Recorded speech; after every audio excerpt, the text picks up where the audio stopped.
அஞ்சனை மைந்தனின் விஸ்வரூபம். நான் ராமரை பிரிந்து 10 மாதங்கள் ஆகிவிட்டன.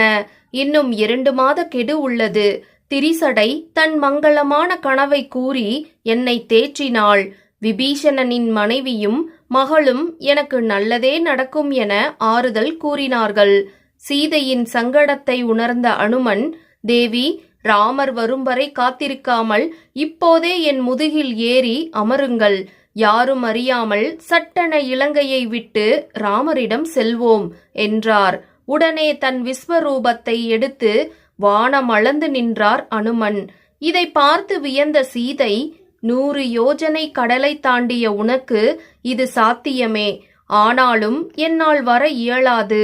ராமன் இல்லாமல் என்னை காத்து கொள்ள முடியும். அது கூடாது அனுமா.